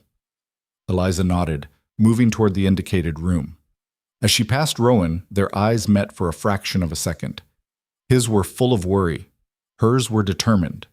Then she was gone, and Rowan was left with 3 killers who definitely planned to murder them both the moment the papers were signed. He just had to keep them talking long enough for Eliza to find that ledger. The side room was small, decorated to look comfortable, but clearly a holding cell. 1 window overlooking the grounds. 1 door. No other exits. Eliza moved immediately to the window. From here, she could see the study, 2 rooms over, if her mental map was correct. The problem was getting there without being caught. She waited 5 minutes, then knocked on the door. A guard opened it. "What?" "I need to use the facilities," Eliza said. "Unless you'd like me to relieve myself right here?" The guard made a disgusted face. "Fine, but make it quick." He led her down the hall, past the study, door closed, but she caught a glimpse of bookshelves and a large desk through the gap, to a washroom. Eliza went in, counted to 30, then emerged. "Can I have some water?" she asked. "My throat's dry." The guard sighed. "Wait here." The moment he disappeared around the corner, Eliza moved, tried the study door, locked, of course, but the lock was old, simple. She pulled a hairpin from her hair, working it into the mechanism the way Rowan had taught her years ago during one of their endless lessons. The lock clicked open. Eliza slipped inside, heart pounding. The study was exactly what she'd expected, opulent, dark, filled with the kind of wealth that came from ruining people. She went straight for the desk, tried the drawers, locked, checked behind paintings, nothing. Then she saw it, a safe built into the wall behind a bookshelf. Large, heavy, combination lock. She stared at it, mind racing. No way she could crack it in time, but maybe, She grabbed a letter opener from the desk, wedged it into the safe's hinges, started prying, careful and quiet. The metal groaned but held. Footsteps in the hall. Eliza froze. The footsteps passed. She went back to work, sweat beading on her forehead. The hinge started to give, just a little, just enough. The door opened. Eliza spun, letter opener clutched in her hand like a weapon. Thomas Carver stood in the doorway, no longer smiling. "Looking for something?" he asked softly. In the main study, Rowan knew something had gone wrong the moment he saw Peter tense. "Your little girlfriend isn't where she's supposed to be," Peter said, hand going to his pistol. Rowan didn't think, just moved. He grabbed the nearest heavy object, a bronze statue, and swung it at Peter's head. The man went down hard. James lurched up from his desk, reaching for a weapon, but Rowan was faster. He vaulted the desk, drove his fist into James's injured shoulder. The older Carver screamed, collapsing. Rowan ran for the door, crashed into the hall, heard raised voices from the study. Eliza's voice sharp with defiance, Thomas's voice cold with rage. He kicked the door open. Thomas had a knife to Eliza's throat. She stood rigid, letter opener still clutched in one hand, the other holding something, a ledger. She'd gotten it. Somehow she'd gotten the safe open and retrieved the ledger. "Drop it," Thomas said, "or I kill her." Rowan held up his hands. "Easy. Just let her go. Take me instead." "I don't want you. I want both of you dead." Thomas pressed the knife harder, and a thin line of blood appeared on Eliza's neck. "Should have killed you at the mill. Won't make that mistake twice." "You're right," Eliza said. "You won't." She drove the letter opener backward into Thomas's leg. He screamed, jerking away, and she threw the ledger to Rowan. He caught it, moved forward to pull her away, and the window exploded. Glass shattered inward as one of Marcus's men fired through it, the signal to attack. Suddenly the estate was chaos, shouting, gunfire, men pouring in from all sides. The Carver guards tried to rally, but were overwhelmed in seconds. Rowan grabbed Eliza's hand, pulled her toward the door. They ran through halls filling with smoke and sound, past struggling men and fallen guards, out into the courtyard where Marcus waited with horses. "Got it?" Marcus shouted over the noise. Rowan held up the ledger. "Got it! Then let's go!" They mounted and rode, the Carver estate burning behind them, literally burning, flames already licking up the walls where someone had knocked over a lamp in the fighting. By the time they reached the main road, the whole compound was ablaze. Eliza looked back at the inferno, breathing hard. "That went well." Rowan stared at her, then laughed. Actually laughed, dizzy with relief and adrenaline. "You're insane, you know that?" Learned from the best. She grinned at him, wild and alive. "Did you see his face when I stabbed him? Priceless. I saw him holding a knife to your throat and nearly died." "But you didn't. Neither of us did." She held up the ledger.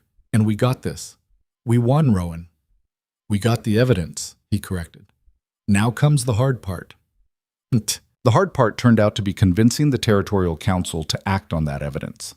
Rowan spent the next week in endless meetings, presenting the ledger's contents to every official who would listen.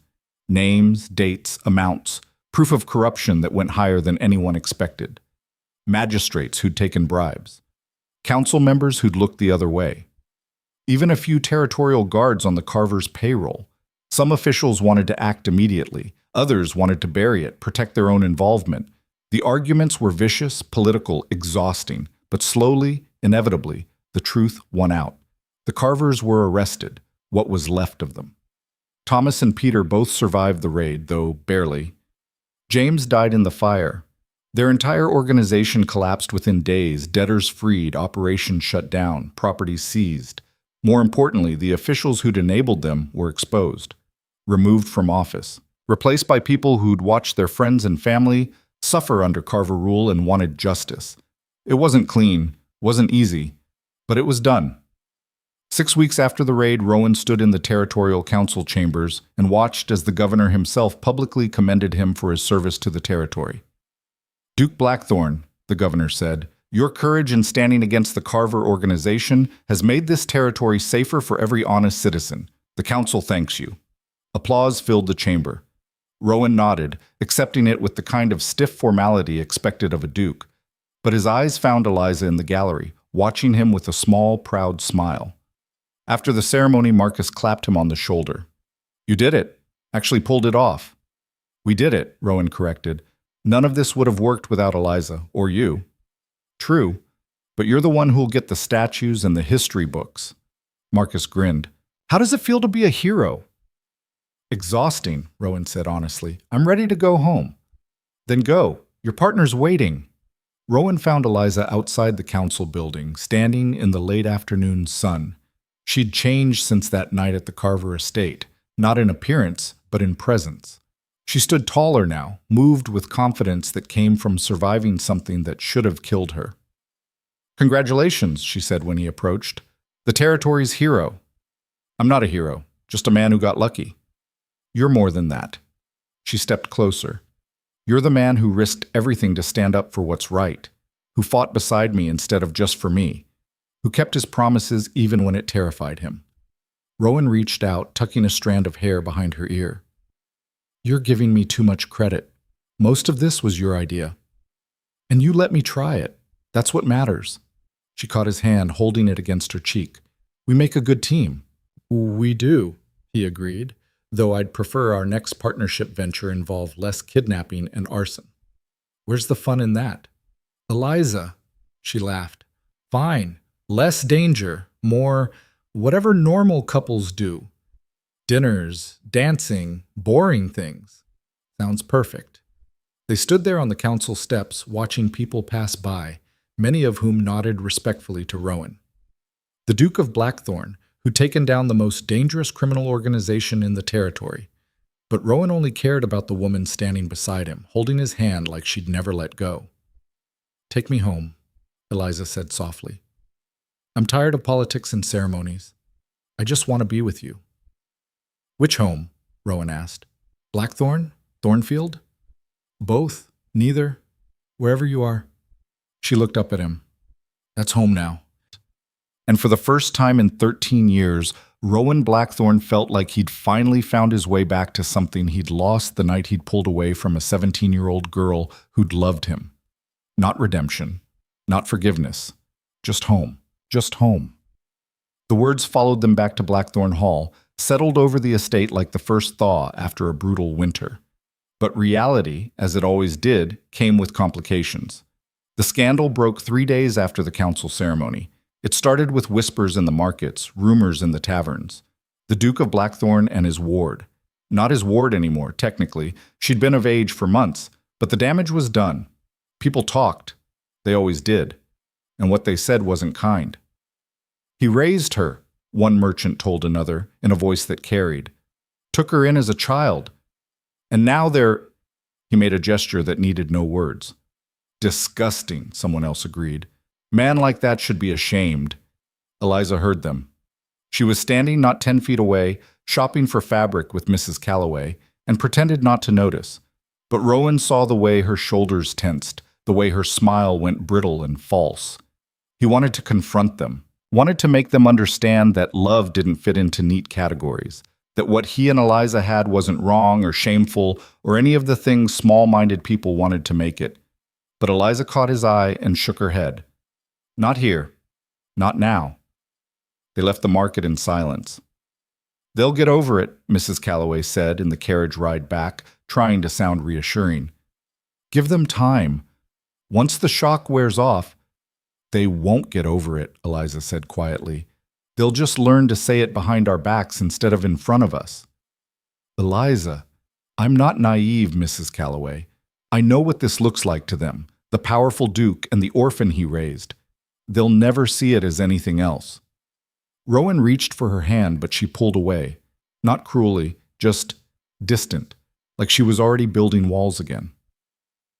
That night, she didn't come to dinner. He found her in the library hours later, sitting in the dark, staring at nothing. "You're avoiding me," Rowan said from the doorway. "I'm thinking." "About what?" Whether this was a mistake? The words hit him like a physical blow. "What?" Eliza finally looked at him. "You're a duke, Rowan. You have a reputation, responsibilities, a legacy to maintain, and I'm everything to me. A scandal. she finished. A walking reminder that you crossed a line society says shouldn't be crossed. Every time we appear together, people will whisper, judge, they'll question your judgment, your morality, your fitness to lead. I don't care what they think. You should. She stood, crossing her arms. Because I do. I care that people look at you and see something shameful. I care that our relationship, this thing we fought so hard for, is being twisted into something ugly. Rowan moved into the room, closing the distance between them. Let them twist it. Let them say whatever they want. It doesn't change what we are to each other. Doesn't it? How long before you start resenting me for the damage to your reputation? How long before I start resenting myself for letting you sacrifice your standing for me? That's not going to happen. You don't know that. Her voice cracked. I've seen what scandal does to people, Rowan. It destroys them. And I won't be the reason you're destroyed. He stared at her, understanding dawning cold and terrible. You're thinking of leaving. She didn't deny it. Eliza, no. We just found each other. You can't. I can do whatever I need to do to protect you, she said, even if that means walking away. I don't need protection. I need you. Sometimes those are the same thing. Rowan felt something fracture inside him. After everything, the years of silence, the kidnapping, the raid, finally admitting the truth, she was still trying to sacrifice herself for him. No, he said. What? No, I'm not letting you do this. I'm not letting you walk away because you've decided I need protecting from the consequences of loving you. He took another step closer. I made that mistake once. Spent 3 years pushing you away because I thought it was best for you. I won't make it again. This is different. It's not. You're scared. I understand that. But running away won't fix anything. It'll just prove the bastard's right, that what we have is shameful, wrong, something that needs to be hidden. Isn't it? Eliza's eyes shone with unshed tears. You were my guardian, Rowan. You raised me. People have every right to be disturbed by what? Two adults who love each other, who fought beside each other, saved each other, chose each other. He cupped her face in his hands. I don't regret a single moment.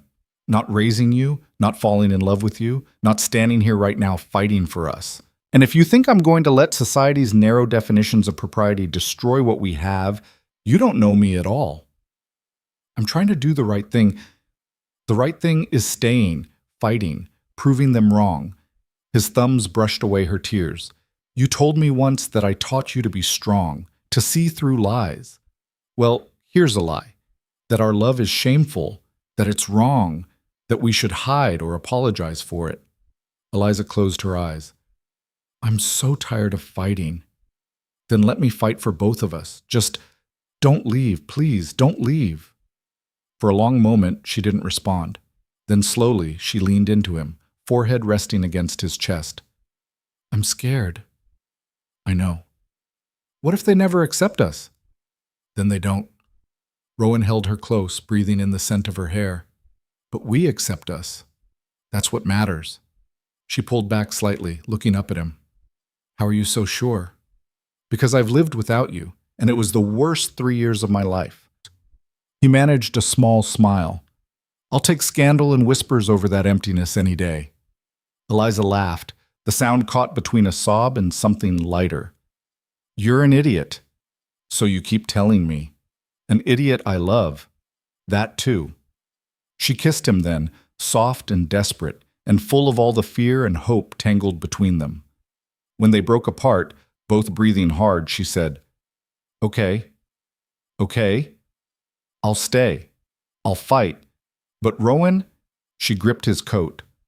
We have to face this head on. No hiding, no pretending it's not an issue. We acknowledge what people are saying, and we prove them wrong. How? A slow smile curved her lips. The same way we took down the Carvers. We go on the offensive. Sheets. The announcement went out a week later. Duke Rowan Blackthorne and Miss Eliza Thornfield would be holding an open reception at Blackthorne Hall. All territorial citizens were invited. Food, music, entertainment, and an opportunity to meet the couple personally. You're insane, Marcus said when Rowan told him the plan. You're basically inviting everyone who's been gossiping about you to your home. What could possibly go wrong? Everything, Rowan admitted, or nothing. Either way, we're not hiding anymore. The response was immediate and mixed. Some people RSVP'd with enthusiastic acceptance. Families they'd helped during the Carver investigation, people who respected courage over convention. Others sent back polite refusals. And a few sent back notes that were decidedly impolite, filled with moral outrage and thinly veiled insults. Eliza read one particularly vicious letter and laughed. Listen to this. It is unconscionable that a man of your station would so debase himself with a woman he raised as chattel. Chattel. As if I had no agency in any of this. Burn it, Rowan said, not looking up from the seating arrangements. I'm keeping it, going to frame it and hang it in our bedroom. Our bedroom? She met his eyes across the desk. If we're doing this, really doing this, then I'm not staying in the East Wing anymore. I'm moving into your rooms. Let them talk about that too. Rowan's expression softened. You're sure? I've never been more sure of anything. She set down the letter. This reception is our line in the sand, Rowan. After this, there's no going back. Everyone will know exactly who we are and what we mean to each other. Are you ready for that? He stood, moving around the desk to stand in front of her. I've been ready since the night I realized I loved you. I just didn't have the courage to admit it. And now?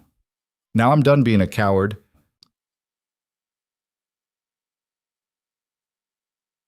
The night of the reception, Blackthorn Hall transformed. Servants had worked for days preparing the estate. The grand ballroom, rarely used, usually closed off, blazed with light from 100 candles. Tables overflowed with food and drink. Musicians tuned instruments in the corner. Everything was polished, perfect, designed to impress. Eliza stood in front of the mirror in Rowan's, their, bedroom, adjusting her dress for the 5th time. It was midnight blue silk, elegant without being ostentatious, with a neckline that was proper but not prudish. Her hair was swept up, held in place with the simple silver pins Rowan had given her that morning. You look beautiful, Mrs. Calloway said from the doorway. I looked terrified. That too. The older woman moved into the room, placing gentle hands on Eliza's shoulders. You don't have to do this, you know. You could call it off, live quietly, let the scandal fade on its own, and spend the rest of my life wondering if I was brave enough to stand up for what I wanted? Eliza shook her head. No. I've spent too many years being afraid. Tonight, I stop hiding. Your mother would be proud, Mrs. Calloway said softly. She never cared much for what society thought either. Eliza's eyes met the housekeeper's in the mirror. Thank you. For staying. For supporting us even when it's complicated. Child, I've watched you grow from a broken little girl into one of the strongest women I've ever known. If you think some gossip is going to scare me off, you underestimate me. Eliza hugged her, quick and fierce, then straightened, took a breath, and headed for the door. Rowan waited at the top of the grand staircase, dressed in formal black that made him look every inch the powerful duke he was. But when he saw her, his expression softened into something private and vulnerable. Ready? He asked, offering his arm. No, Eliza said honestly, but I'm doing it anyway. They descended together. The ballroom was already filled with people when they entered. Conversations died as every head turned to watch them. Rowan felt Eliza tense beside him, but her steps never faltered. They'd agreed on honesty, complete, unflinching honesty. So when they reached the center of the room, Rowan raised his voice to address the crowd.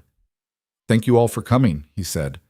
I know there's been talk, speculation about my relationship with Miss Thornfield, so rather than let rumors and half-truths define us, we thought it best to address everything directly. The room was silent, watching, waiting. Many of you know that Eliza came to live with me 13 years ago, after her parents died, Rowan continued. I was her guardian, her protector, and for most of those years, that's all I was. But somewhere along the way, things changed. She grew up, became not the child I'd sworn to protect, but a woman I couldn't help but admire. And eventually, love. Murmurs rippled through the crowd. Rowan ignored them. I understand why that makes some of you uncomfortable. The power dynamic, the history, it's complicated. But I want to be clear. Eliza is not some naive girl I manipulated. She's brilliant, strong, capable of making her own choices. And she chose me, just as I chose her. He looked at Eliza. She squeezed his arm, then stepped forward to speak. I know what some of you think, she said, voice steady despite the nerves Rowan could feel trembling through her. That I'm a victim. That Duke Blackthorn took advantage of his position.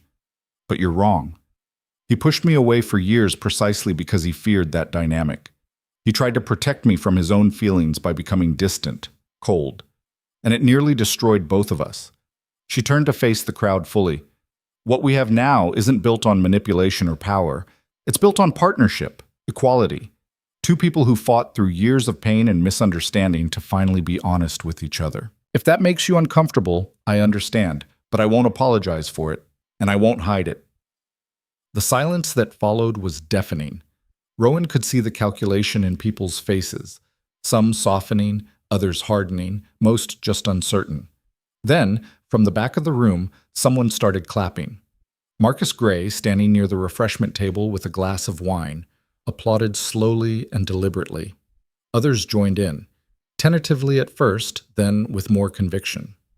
Not everyone, not even close to everyone, but enough. The tension in the room broke. Conversations resumed. People began to move, to mingle, to approach Rowan and Eliza with various degrees of acceptance or polite distance.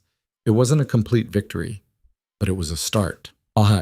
Well, Marcus said later, finding them on the terrace where they'd escaped for air, that was either incredibly brave or incredibly stupid. I haven't decided which.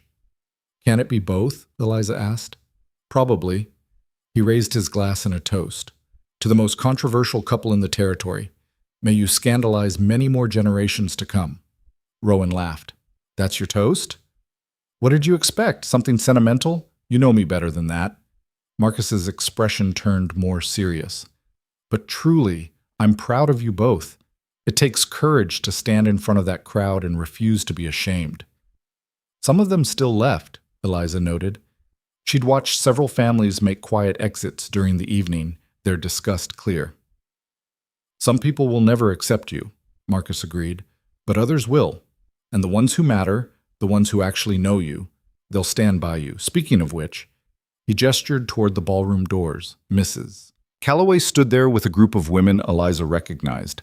Wives of merchants and landowners, women who'd lost husbands or sons to the Carvers. They'd organized themselves into something of a protective circle around the housekeeper, and now they were all looking at Eliza with expressions of solidarity. One of them, Lady Catherine Wells, whose son the Carvers had beaten half to death over a gambling debt, stepped forward. Miss Thornfield, she said, a word, if you don't mind. Eliza glanced at Rowan, who nodded. She approached cautiously. Lady Wells studied her for a moment, then said, My son is alive because of you. Because you and the Duke were brave enough to stand against the Carvers when the rest of us were too frightened. So I don't care what the gossips say. I don't care about the scandal. You saved my boy, and for that, you have my eternal gratitude. Mine too, another woman added. The Carvers burned my husband's shop. We lost everything, until you exposed them. They killed my brother, a third woman said quietly. Made it look like an accident. I couldn't prove it, couldn't get justice. Until you two gave us that ledger. One by one, they spoke. Stories of loss, of suffering, of the Carvers' cruelty, and how Rowan and Eliza's actions had freed them from that terror. By the end, Eliza was crying. We didn't do it for gratitude, You did what was right, Lady Wells interrupted.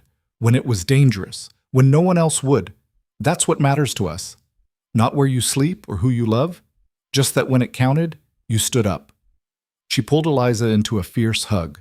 The other women joined in, and suddenly Eliza was surrounded by people who saw her not as a scandal, but as a hero. Rowan watched from the terrace, throat tight with emotion. Marcus clapped him on the shoulder. See, Marcus said. Told you. The ones who matter. Bahan. The reception lasted until nearly midnight. By the time the last guest departed, Eliza was exhausted but lighter somehow. Like a weight she'd been carrying for weeks had finally lifted. She found Rowan in his study, their study now, staring at the fire. "What are you thinking?" she asked, settling into the chair beside him. "That we survived," he said. "Again. Is that what we do now? Just survive?" "No." He reached for her hand. "Now we live. Actually live. Without fear or shame or hiding. We build the life we want instead of the life other people think we should have." "And what life is that?" Rowan was quiet for a moment. Then, "Marry me." Eliza's breath caught. "What?" "Marry me," he repeated, turning to face her fully. "I know it's fast. I know we've only just started figuring this out, but I've wasted enough time being afraid, Eliza. I don't want to waste any more. I want you as my wife, my partner, my equal in everything." "Oh, Rowan, I'm not asking because of the scandal or to make things proper. I'm asking because I love you and I want the world to know it. I want to wake up every morning with you beside me and go to sleep every night knowing you're mine. Really, truly mine. And I'm yours." Eliza stared at him, eyes bright with tears. "That's the worst proposal I've ever heard." "It's the only proposal you've ever heard." "Fair point," she laughed, wiping her eyes. "Yes, yes, yes, I'll marry you, but on one condition." "Name it." "We do it our way, not some massive society wedding designed to impress people. Just us, the people we love, no pretense." Rowan pulled her into his arms. "Deal." They kissed, long and deep and full of promise. When they finally broke apart, both breathing hard, Eliza rested her forehead against his. "We're really doing this," she whispered. "We really are. People are still going to talk. Let them. And we're probably going to mess this up sometimes. Fight. Make mistakes." "Probably," Rowan agreed. "But we'll figure it out, together." "Together," Eliza echoed. Then softer. "I love you. In case I haven't said it enough." "You could say it 1,000 times, and it wouldn't be enough." He kissed her forehead. "But I love you too, more than I thought possible." Oh. They were married 3 weeks later in the small chapel on Blackthorn grounds. No grand ceremony, no hundreds of guests, just Marcus as witness, Mrs. Calloway crying in the front row, and a handful of people who'd proven themselves true friends. The women who'd stood by Eliza at the reception, a few of Rowan's oldest soldiers, the families they'd saved from the Carvers. Eliza wore white, simple, elegant, nothing like the elaborate gown society would have expected. Rowan wore black, as always, but his expression when he saw her walk down the aisle was anything but cold. The priest, a practical man who cared more about genuine love than scandal, spoke briefly about partnership, about choosing each other every day, about the courage it took to build a life together. Then came the vows. "I, Rowan Blackthorn," Rowan said, voice steady, "take you, Eliza Thornfield, to be my wife, to stand beside you in strength and struggle, to be honest when it's hard, to fight when it matters, to love you with everything I am. You are my equal, my partner, my home, and I will spend every day proving I'm worthy of you." Eliza's eyes shone. "I, Eliza Thornfield, take you, Rowan Blackthorn, to be my husband, to challenge you when you're wrong, to support you when you're right, to never let you hide behind walls again. You saved me when I was broken, taught me to be strong, and loved me even when you tried not to. You are my constant, my choice, my everything. And I will spend every day reminding you that love isn't something to fear, it's something to fight for." There wasn't a dry eye in the chapel. The priest pronounced them husband and wife. Rowan kissed Eliza like she was oxygen and he'd been drowning. The small crowd erupted in applause. And somewhere in the back, someone, Marcus probably, let out a loud, undignified whoop that made everyone laugh. The scandal didn't disappear overnight. People still talked, still whispered. Some families continued to distance themselves from the Blackthorns, uncomfortable with the unconventional match. Invitations to certain social events stopped coming. Old allies became lukewarm acquaintances, but other things changed too. The families they'd saved remained fiercely loyal. The women who'd stood by Eliza became close friends, and slowly, quietly, other couples who'd faced similar judgment began to reach out. People who'd married outside their class, or who'd fallen in love with childhood friends, or whose relationships didn't fit society's narrow definitions. Blackthorn Hall became a haven for the unconventional, the misunderstood, the people who chose love over propriety, and Rowan and Eliza, now truly partners in every sense, poured themselves into making the territory better. Eliza took over management of the Thornfield estates with the same ruthless efficiency Rowan had taught her, modernizing practices, improving worker conditions, building schools in villages that had never had them. Rowan used his position to push for legal reforms, better protections for debtors, stricter oversight of lending practices, consequences for officials who turned blind eyes to corruption. Together, they were formidable. 1 year after their wedding, they stood together at a territorial assembly where the governor announced new regulations, laws they'd helped draft, that would prevent another organization like the Carvers from ever taking root again. "This is because of you," the governor said, gesturing to them. "Your courage, your integrity, your refusal to accept the way things were. The territory owes you a debt we can never fully repay." The assembly applauded. And this time, when Rowan looked out at the crowd, he saw not judgment, but respect, not universal acceptance, but enough. That night they walked through the grounds of Blackthorn Hall, hand in hand, watching the sun set over the cliffs. "Do you ever regret it?" Eliza asked. "The scandal, what we gave up." "What did we give up?" Rowan countered. "The approval of people who never really knew us? Invitations to boring parties? The pretense that power means you can't also have a heart?" "Fair point." She leaned against him. "But you lost respect from some people. Your reputation is stronger than ever among the people who matter," he interrupted. "The families we help don't care about scandal. The reforms we've made speak louder than gossip, and I'd trade every bit of social standing I ever had for one more day with you." Eliza smiled. "You're getting sentimental in your old age." "I'm 36.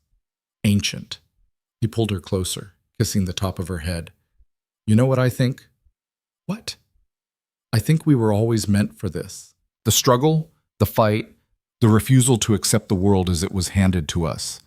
We were never going to be the kind of couple who just existed peacefully." "Is that your way of saying we're dramatic?" "I'm saying we're survivors, and we're stronger together than we ever were apart." Eliza turned in his arms, looking up at him. The last light of sunset caught in her eyes, making them glow. "You know what I think?" "Tell me." "I think that scared 7-year-old standing in the snow never could have imagined she'd end up here. With you, happy, free, building a life that actually means something." "She should have," Rowan said softly, "because she deserved all of this and more. So did the lonely Duke who thought protecting people meant pushing them away." They stood there as darkness fell, two people who'd found each other in the worst circumstances and refused to let go, who'd fought through pain and scandal and their own stubborn fears to build something real.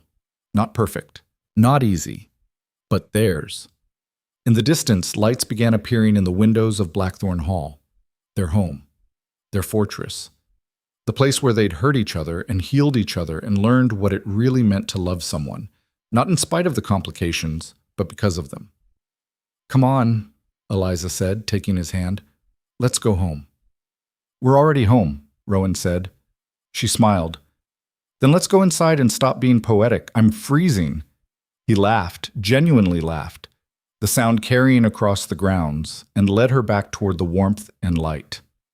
Behind them, the cliffs stood eternal against the sea. Ahead, the future stretched uncertain and full of challenges they'd face together. But in that moment, walking hand in hand through the gathering dark, they were exactly where they needed to be. Not rulers, not scandal, not the ward and the guardian, just Rowan and Eliza. Partners. Survivors. Proof that love, messy, complicated, hard-won love, could survive anything if you were brave enough to fight for it. And they were nothing if not brave. Years later, when people told their story, they'd argue about the details. Some would focus on the scandal, the impropriety, the Duke who fell in love with his ward. Others would remember the Carver investigation, the bravery, the reforms that changed the territory. But those who knew them, really knew them, would remember something else entirely. They'd remember a girl who survived fire and became flame. A man who learned that strength wasn't the same as distance. Two people who looked at the world's narrow definitions and said, "Not good enough." Who proved that sometimes the most radical act of all was simply refusing to be ashamed of love. That legacy, that courage, would outlast any scandal, any gossip, any small-minded judgment from people who'd never risked anything for anyone. And in the end, that was what mattered. Not what they'd lost, but what they'd built. Together. Always together. The fire in Blackthorn Hall burned bright that night, and every night after. A beacon against the dark. A promise that no matter what the world threw at them, they would survive. Because they already had. And they'd do it again and again, as many times as necessary, for as long as they both lived. That was the real story. Not the scandal, not the propriety, not the judgment, or the whispers, or the narrow minds that couldn't understand. Just love. Messy, complicated, hard-won, worth fighting for love. And in a world that often tried to make people small, to fit them into boxes, to shame them for being different, that was revolutionary enough.